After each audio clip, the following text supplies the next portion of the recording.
Hi, everyone.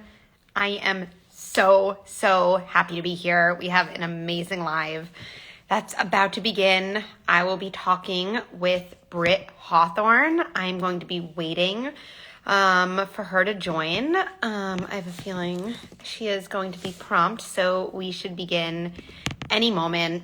And we're talking about something just like super important today, something that Britt and I have connected about a lot offline, talking about race with kids and really what that means, right? Britt and I are very similar in that we don't want parents to kind of just be left with ideas. We really want parents to feel like they're empowered with strategies, with words, because so often we know what we want to do.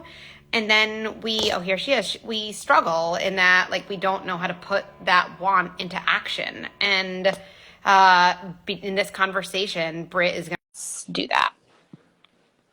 Here she comes. I'll say this many times, Britt. Here she is. Hey, Dr. Becky, how's it going? Hello, Britt Hawthorne. See you. So good to see you. I haven't seen you since the new year, so happy new year to you. Happy New Year. I'm wishing you a year with much ease and more hydration and definitely happiness. Hydration. No one's ever wished me more hydration. And look at this. I'm going to do that right now. This is the cheers of 2022 is going to be water. Yes. Love that. So why don't we I think a lot of people, I see them in comments saying, I love Britt.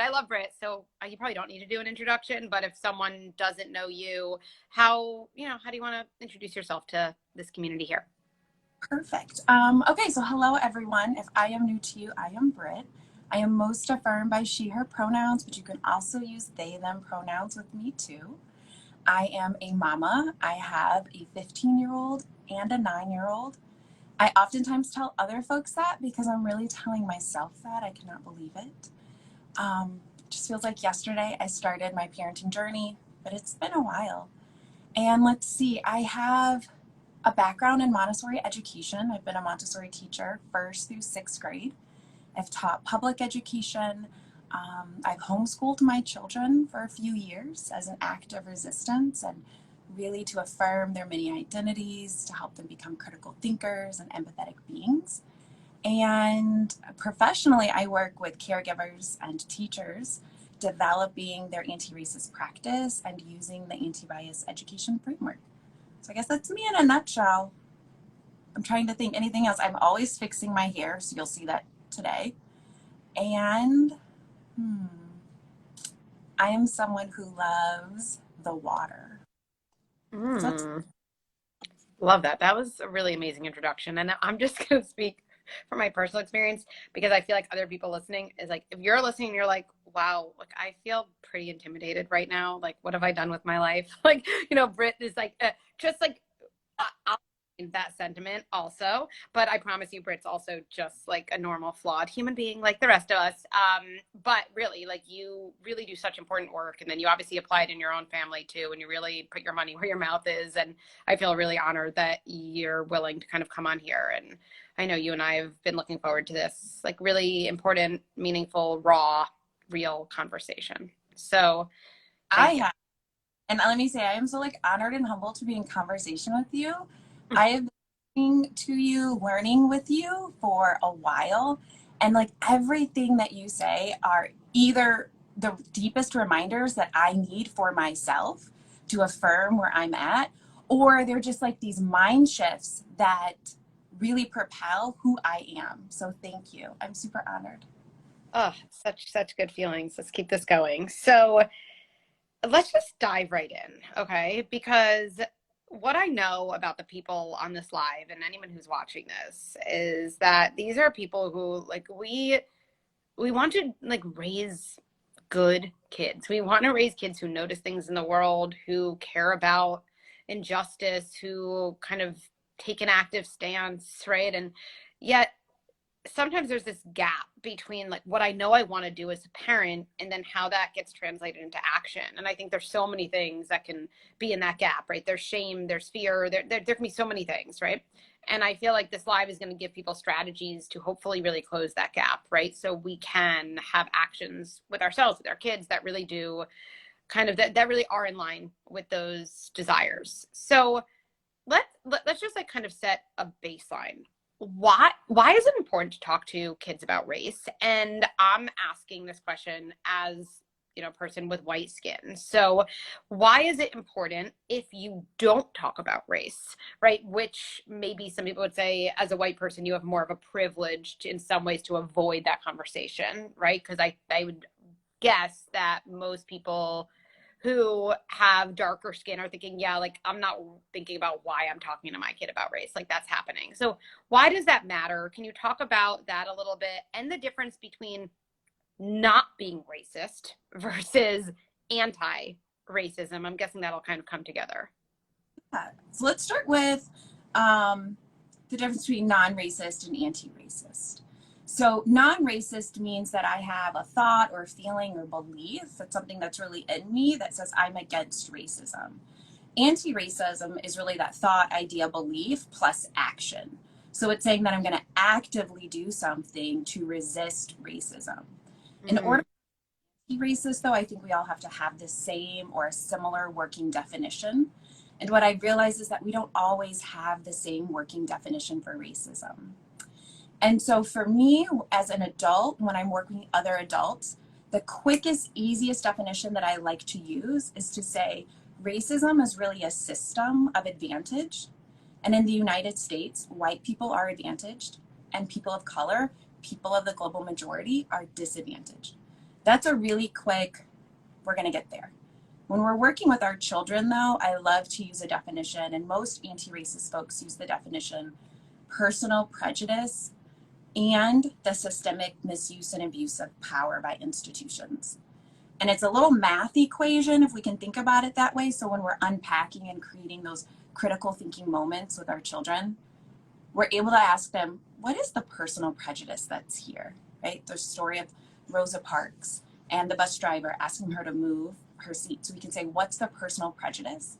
But then we can say, what's the systemic misuse and abuse of power by the institution, right? He was emboldened by the bus company. He was emboldened by the laws. He was emboldened by the police officers that showed up. So there is a power that's setting up. So any questions there so far? Kind of crazy. One of the things I love about that is like to break something down to an equation, like you can really make that concrete with kids. Like you could even write it out and like have that, oh, like, so what fits into this column? Like, and oh, but there's also this too, right? So let's say, and I see someone writing this, these are such big words though. And I think that comment speaks to, I think what's underneath that is like, okay, I really want to start talking about this with my 4-year-old, but I worry if I use certain words, like the confusion of it will lead them to check out. So like, how can you even, how would you start that conversation, let's say with a 4 or 5-year-old? How would you even model some of that? Oh, I love this question because there's going to be a bit of a shift with 4 and 5-year-olds versus 7 and 8-year-olds. So developmentally, their brains, right, are still maturing and evolving. So 4 and 5-year-olds, we're really talking about unfairness. So I always, and on my page, I have like an anti-racist approach to unfairness. 4 and 5-year-olds, that's the word that we're using for racism. That's the word we're using for any kind of isms that are there. You know, this is really unfair. People are not getting their needs met, right? These are rights. There's a mistreatment that's happening. When children are a little bit older, 7 and 8, that's where we can really introduce that definition that I just shared about. So with 4 and 5-year-olds, we want to make sure that we're naming something as unfair. If we're reading those stories that are coming up for Black History Month or in Women's History Month, we're naming this is unfair. They're not being treated fairly, right? This doesn't go with our values. And then we're also modeling with our children, you know, I think that if I was in that situation, this is how I would help. And so we also want to give them some ideas around imagination and to be creative beings of like, let's imagine how we can show up for one another. So that's a And great, Yeah. And I want, so, you know, what you're doing there, there's so much of our work that like comes together. So like, let's say with my younger kid, I am reading the story of Rosa Parks, right? Like there's a picture book about it. We're reading it. We talk about the word unfair. You're saying like, there might be a moment to pause that conversation and say, if you were on that bus, like if you were there, like what? If we were there together, like what do you think we would do or say? Right? In terms of even in imagination, emboldening an activist inside my child through kind of that time travel. Absolutely. Absolutely. And I think too, it helps us as adults, as caregivers, to reconnect with our own creative self too. Sometimes we're so concerned about being perfect, right? We don't want to make a mistake. We don't want to say the wrong thing. And it's just creating space to say, let me just imagine what are all the multiple things we could have done in that situation or we could do in that situation. And then we can talk about, we can make a chart and then we can start talking about, would you know what to say? This is what I would say. What would you say? Right? Or who would you tell? So Yeah. we for a lot of conversation to happen. And I know, Britt, you and I are big lovers of the word wonder, right? So just as we get so, best word, right? This may 2022 be a year of hydration and wonder. Oh, Wonder. my but that is just so, it's such a non-pressuring invitation for creativity and curiosity and thought. Like when you say to a kid, I wonder what that was like for her. I wonder what you would say. I wonder what that would have been like if you witnessed that, right? And it's very different, just to get very concrete, than saying, what would you say if you were in that situation? Like if anyone ever said that to me about anything, I'd be like, I don't know, like, right? Uh, Yeah. yeah. Exactly. So one of the things you're saying here before, and it's funny, I want to go a little younger because I think something really interesting happens in that like 18 months to 3-year old stage too, that sets the precursor for this. Like you can be doing this work, you're saying with your kids of like anti-racism, even if you're not using the word racism. Like you don't need to say the word to be doing the work. That's right. That's right. And when you have young children, 18 months, 2 years old, 3 years old, a lot of the work is us modeling. Because here's the thing. I was just talking to a school last night and someone had asked me the question. They said, we're a predominantly white school. Are there any kind of pitfalls that we could be thinking about?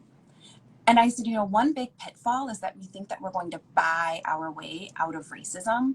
That if I just like buy the books on the book list, or if I just buy the toys, that's going to make me anti-racist. When really it's so much of who I am. It's that interrogation and self-reflection. So when, you see someone and it gives you like a pit in your stomach or you have a kind of freeze reaction, that you sit and first of all, you own that.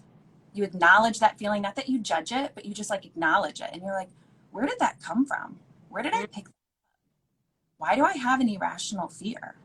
Because our children, 15 months, 2 years old, right? They're absorbing our feelings, they're absorbing our reactions, they're absorbing our actions.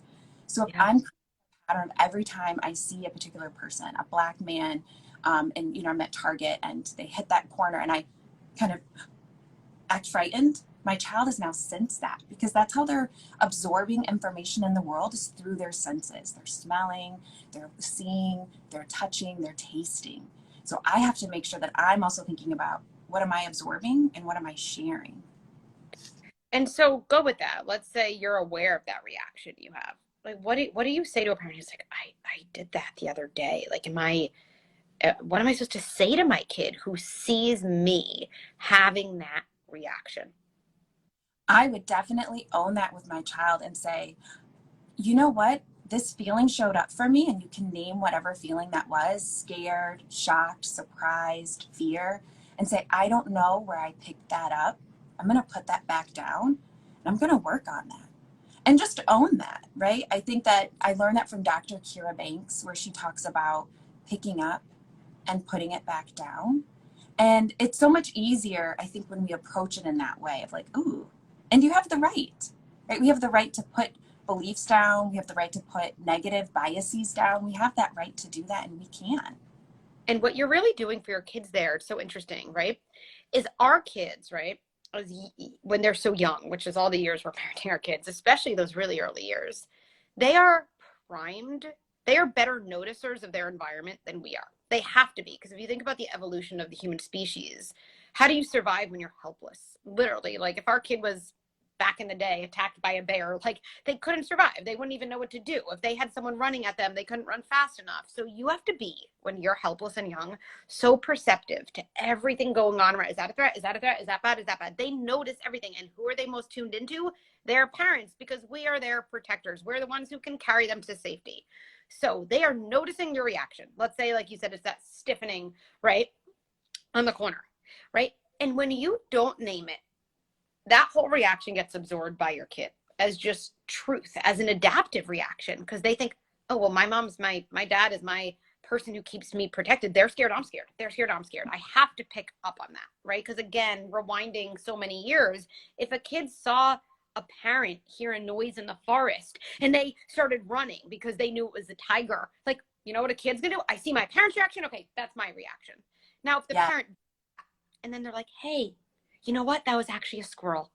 Okay, I don't know why I had such a big reaction. I'm going to maybe put that back down. Right now, fast forward here. Our kids are picking up on our reactions. And when you name it, to me, what psychologically is happening is you create dissonance. So instead of your reaction just immediately being absorbed, they have a moment. I'm like, maybe that's not the way I'm going to react. Maybe I'm not going to take that in. And that creates space. And that even can just what allows for kind of even intergenerational change, that kind of dissonant moment. Absolutely. Absolutely. And I'm like seeing some folks in the comments that are saying you're leading by example. You need to be modeling. And everyone is right. But what I also hear you saying, Dr. Becky, though, is that in order for us to lead by example, we have to be very aware of the example that we're leading. And there's, I'm trying to think of the researcher who did it. I can send it to you. But I think what's so important is to know that after age 9, our racial attitudes tend to stay constant unless we experience a life-changing event, unless a child experiences a life-changing event. So a lot of confirmation bias is happening. We're seeking out information and people and experiences that are going to confirm our already held belief. Yeah. And so we can create life-changing experiences in small ways for our children. We can think about shopping at different grocery stores and different zip codes and noticing. We can go to different playgrounds around town. And again, we're noticing because children are already noticing. All we're doing is giving them language for what they're already experiencing. Yes. So I want to follow up on that, but also I just want to highlight and just check in with you and make sure this is right. We're leading by example. And I was about to say, and I think you're also saying if you notice kind of a reaction that comes from kind of an internalized racist belief or thought system, like that doesn't make you a bad human. Like notice that and name it with your kid. Like you don't have to be like some perfect human, actually being aware of those reactions. And instead of kind of doing this, maybe my kid didn't notice or who cares? Like they're so young, right? No, like I'm going to use that moment to create dissonance so we don't just pass that on to my kid. 100%, right? And that's that kind of that perfection that we talked about earlier, right? When we're seeking perfection, it actually holds us back from our fullest potential. It holds us back from really achieving liberation, because then when we're having that perfection, then we have dissonance, we have denial, we have avoidance, right? We're trying to cover this up and no one has seen it. And that can be in a tangible way of like not wanting people to come to our house because our house isn't perfectly clean, right? And it can also show up in this work too. And so while a lot of times as caregivers we're saying, oh, it's okay if you make a mistake, are we really allowing mistakes to belong in our space? And are we modeling the ways that we are making mistakes? Are we modeling the ways that I'm holding myself accountable? Am I modeling ways to my own self-talk to say, oh, I can't believe I did that. I want to make a better choice, instead of either silence, we all know the power of silence, or really negative self-talk and saying, I'm such a bad person, right? Take that morality out of the equation, take it out of the equation and just think about that positive self-talk of a learning moment. Yeah. And really, perfectionism, no matter what you're talking about, perfectionism is anti-learning. It is Mm-hmm. anti-learning because it's a destination, right? It's just like, it's like an endpoint, right? And anything that's worth working on, whether it's an anti-racism practice, a yoga practice, an educate, like a practice is something you're working at every day. Like there's not an endpoint. So watching yourself have reaction and thinking like, oh, I don't know, where did I pick that up? Where is that from? How can I put that down? Like that's not an enemy of the learning process. That is a sign that you're doing the learning process. Oh, I love that. Love that so much. And you're absolutely right. And it's just that I used to say all the time, you know, I'm a lifelong learner, and I've hopefully passed that to my children of letting them know, like, to embrace learning, and to instill a love of learning. And so I think even approaching anti-racism with a love of learning, of with curiosity, and that's why we love that wonder. I wonder, right? And kind of going way back to your question in the beginning of like, why do we talk about race? Why do we talk about racism, right? And a lot of what I've have learned through my own practice is I didn't grow up really understanding what racism was. We talked a lot about race growing up. I'm Black biracial. So I don't know if there was a day that ever went by that we didn't talk about race in our household. But I didn't have a real clear understanding of racism. And so I have these I wonders, like, I wonder when I could have learned this. I wonder how I could have learned this better. I wonder if I could have learned this in school. I wonder how my parents could have talked to me. And by approaching that with that wonder and curiosity has allowed me really to propel myself in this work. It's so important. So I want to actually start with some foundation because Britt and I have talked about these topics a bunch before this live. And like one of the things that we talked a lot about is this word noticing, right? And noticing differences in other people is a precursor to any type of like anti-racism work, right? And during these early years, our kids are so prone to notice differences in general because they're trying to make sense of the world, right? And they're so when they even say something like, oh, that person has a really big body, right? And we think, oh God, they basically called them fat, right?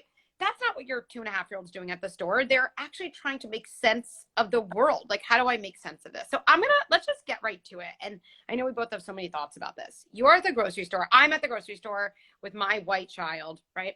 And my daughter says, that person has really dark skin. Or I'm going to go further, okay? Because this has come up. I get asked this a lot. I don't like that person's skin. That person's skin is dark. I don't like it, right? So let's go over these two situations. One is a noticing comment. That person has dark skin. And another one is a noticing comment that adds like a judgment to it, right? And I think we can talk together and really give people words for essentially other ways to respond than shh, right? Right. It's like, we're going to talk in the van, right? Like you're showing I'm mortified. Um, okay.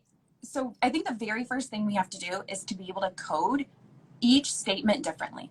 The first statement is curiosity. Our children are inviting us in. It's an open question. They're saying, help me make sense of my world because I'm a naturally curious human being. The second statement we actually code as pre-prejudice. And so we say it's pre-prejudice because it's like pre-diabetic. We can catch it early enough. And pre-prejudice can be that they have limited experience. It could be an attitude they've picked up from the world around them.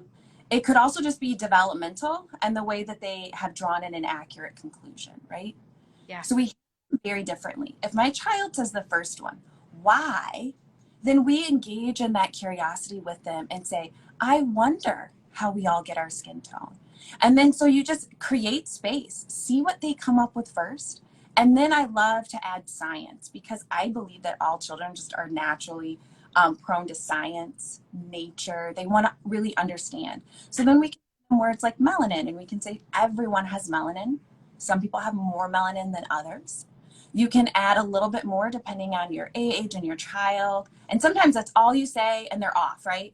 Like they're moving on and they're asking for something at the checkout line now. Other times, still engaged with you, and you might say that it's genetic. You might say that it's a gift given by your parents or your ancestors, right? And so you give them a little bit more information.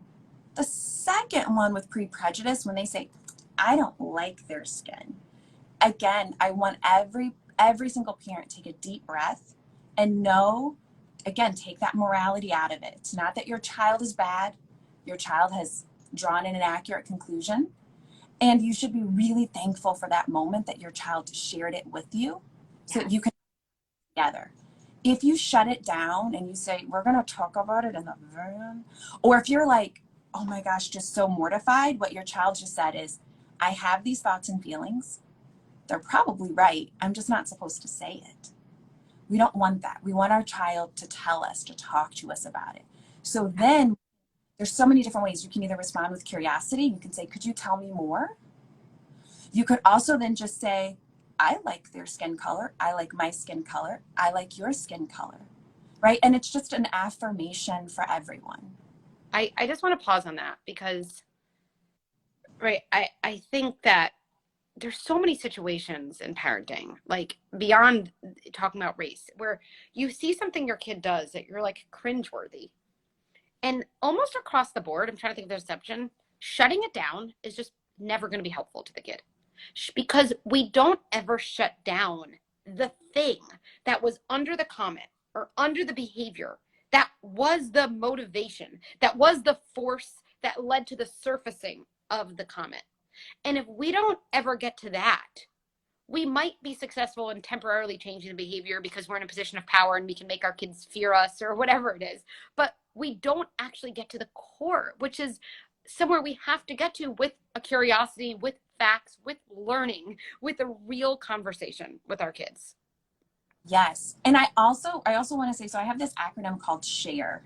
So if my child says something that's pre-prejudice, I always think about share. I'm going to share in the learning with my child. I want to say something right away. That's that. Can you tell me more? Right? It might, I like your skin color. I like their skin color, right? It might be saying something like, well, skin color is just skin color. It's not something to like or dislike. Mm. So we can share in that learning. We can say something right away. The next thing is to really help them to understand what they said. Now, a pitfall that I've noticed caregivers doing is trying to have an emotional attachment in that moment and say, how do you think that made them feel? It's not really helpful because the child's really not interested in their feeling. It's really not. And when you get teenagers, for sure, who can be uncomfortable with their own feelings, you might even have a teenager that says, well, it wouldn't really bother me, right? Because then And add on to that, right? Because I talk about this a lot in other ways, why it's like there's just not a learning process, that we don't teach kids to regulate the thoughts and feelings and things inside them by noticing like how someone else feels about them. Like that's what happened next. Like we want to get to the source, right? And the other thing is we don't build empathy for other people through shame and guilt. We actually don't. Through being curious with your kid and getting into what happened, that is what helps your kid be curious about other people. And that's really what we're going for. That is what we're going for. I hope everyone caught that. When we say we are raising children to be empathetic, critical, yes, right? That's the entire point of anti-bias, anti-racism. Yes. Empathetic thinkers who are empowered to advocate for justice. Like that's our mission. So we want to help our children, share in the learning with them. And my child says something that's rooted in pre-prejudice. That means that it's not one conversation and I'm done. That means that I'm going to go home and I'm going to look at my prepared environment. I'm going to start thinking about what books do I have that can affirm this darker skin color? What shows are we watching together? How am I even modeling that with the books that I'm reading, the magazines I have? So I want to help them. Then I want to ask for help. This one can be a tough one. And this one is so important. Ask for help from your parenting partners. It can be in your Facebook group. It can be other folks that you're following. It can be even your child's teacher. And say, my child said this. How would you have responded? Or do you have any books? Have you read an article lately? Ask for help so that you can have more language and tools in your tool bag. And it also de-shames, because when you voice it to someone else, you're de-shaming the learning process by not having it exist with just like the aloneness of your own panic. I know. And sometimes too, when we say it out loud, I have to sometimes either write things down or say it out loud just to make it smaller. Because when it's in my head, it's huge. It's overwhelming. It's big. It's an elephant. And then as soon as I share it with my partner, or as soon as I share it with my sister, then it's like, oh, this feels a little bit more doable. Love that. Okay, so great. The next one is repair the harm. So if your child said something and the other person heard it, it can be an adult or a child, but you can definitely, so if my child said something about you, Dr. Becky, I can say, I just heard what my child said. How are you feeling? I'm so sorry they said that, right? That made me uncomfortable. Is there anything I can do to help you right now? So you want to repair the harm and model that for your child. I love that. So rather, and I know where you stand on this, but it's okay if you're a parent not to say to your kid in the grocery store, say sorry right now. Say sorry. We don't say things like that in that family. Say why not? Yes. First of all, we don't ever want to force an apology. We do not want to force an apology. We want our children to really think about forcing an apology takes the learning and the critical thinking away, right? It also takes the ability to build a relationship away too. And we want to build relationships with folks. We want to have loving relationships. Yes. And I'm going to add on one more reason, right? When we do that to a kid, just, again, imagine if it was you and it's like now your friend or your partner just saying this to you. You say, sorry, Becky, right now, do that. We don't, right? What is that? That's shame. That's shame. That's badness. Now I have badness encoded in my body next to a spot that I to actually have movement, need to learn and change. When we add shame, we get frozen. We have now frozen our child in the moment we want to change instead of helping them in this process that would actually lead to movement. So it's just completely counterproductive from a totally just effectiveness standpoint as well. Absolutely. Absolutely. So we don't want to force apologies. And we also want the other person to have agency. So we're asking, how can we make this better? How can we make it right? What do you need? If it's a child or an adult, right, they might say, I need a hug. They might say, don't say that again. They might say, I want to tell my grown-up. And we say, okay, I will help you do that. Right? So child know that this situation, it's a learning situation. I'm in it with you. You're also modeling that for your children.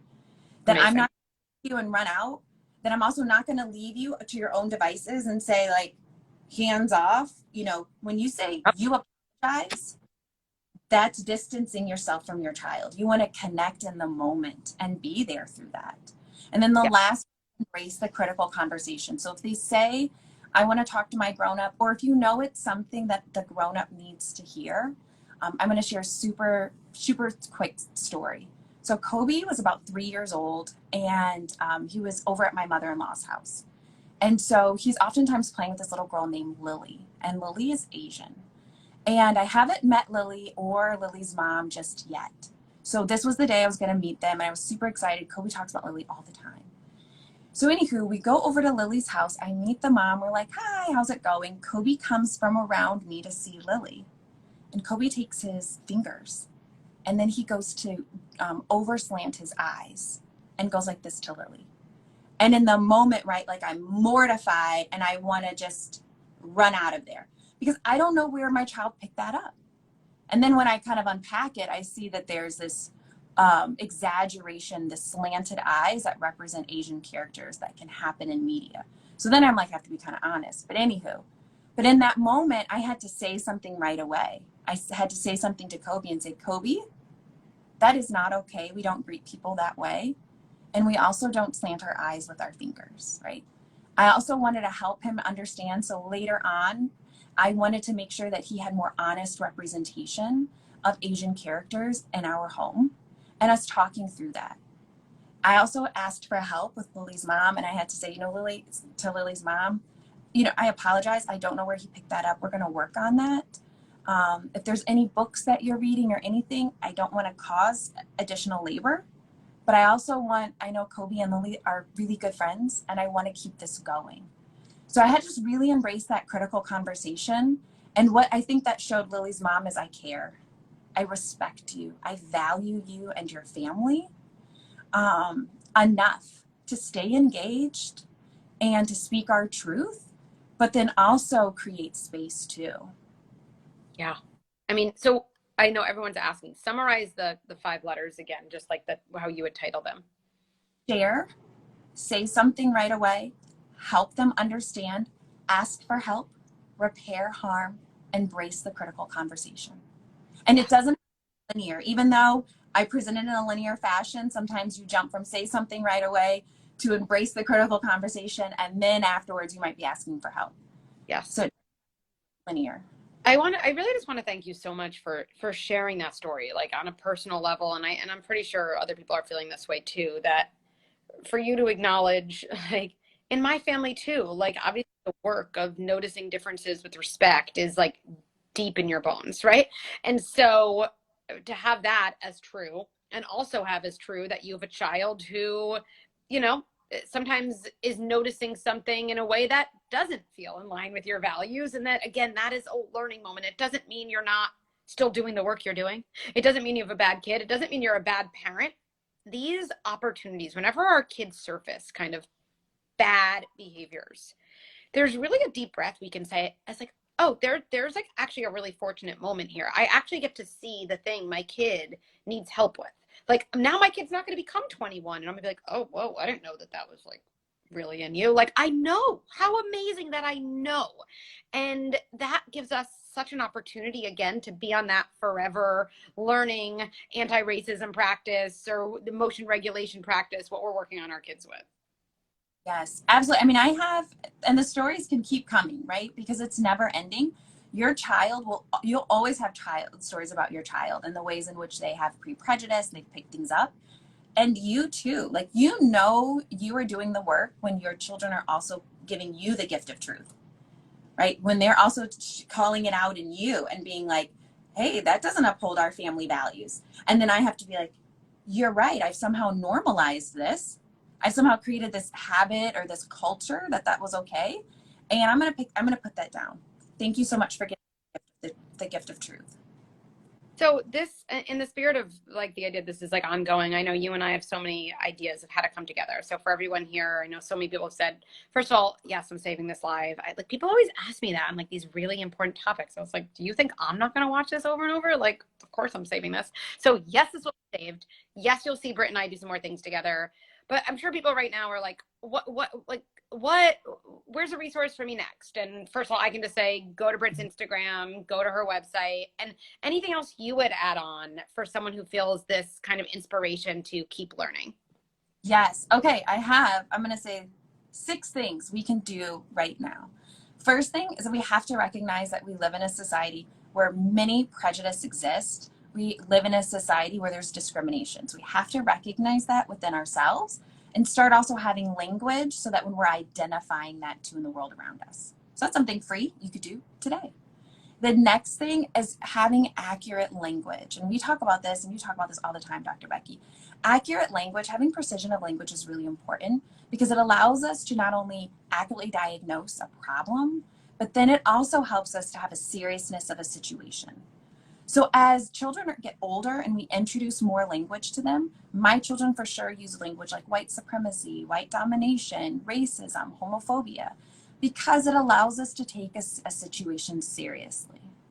The next thing is that I'm thinking about, what am I providing my children in our environment? I'm looking at the TV shows, I'm looking at the video games, I'm looking at the books that we're reading, I'm looking at the posters we have, and I'm thinking about what conclusions are my children drawing from that? Are they stereotypes? Are they showing the best positive representation of a group of people? It is allowing them to be able to ask questions and wonder. Yes. I also want to think about that I try hard not to show any prejudice in the service providers that I choose. So my hairstylist, our pediatrician, our family accountant, any service providers that you're choosing, you're thinking about, and you can kind of start to run in your mind, like, what is their racialized identities? What is their gender identity? And what are my children drawing from that conclusion of who are professionals? Who are we trusting to be experts in our life? Also, just remember what you say is just as important as what you do. And going back to the beginning, non-racist versus anti-racist. It's not that I just think this, it's that I'm about this life, right? Yeah. It's that we're doing. And then last but not least, I have a book coming out, and you can pre-order the book, which I'm really excited about. And I just shared the book cover on Sunday. So that's pretty exciting. It's amazing. And so what I'm going to do after this, obviously, I'm going to share it on my stories. So we'll do that. And for anyone watching this after the fact, I'll like list it in the description of this IG live. And you will all see more from Britt and I, because it's so funny. There's so many requests for the exact thing we said we wanted to do next. People say, do you have a written post though on what to say? So it's written down right there, right? Or I know Britt and I, we're trying to figure out the details of like, how would we make a reel together? I feel like neither of us are that, I'm not that technologically sophisticated. Sorry, that's what I should say. But we could figure it out. We could figure out tougher things than that. So you will be seeing more. And Britt, your site is like just the resources you have, and then the resources you provide through, you know, the way you consult with organizations and schools, right? I mean, you do so much of that important work. So if you love Britt here, which I'm sure you all do, and you're thinking, my school needs this, or my organization needs her, like you do need her, and check her out, because her website has all that information as well. In my bio, and I would be honored to come to your school and work with the caregivers at your school and the teachers at your school. Awesome. Thank you everyone for being here, and you'll see more of us soon. Yes, thank you, Dr. Becky. Thanks everyone. Hydration and wonder. Yes.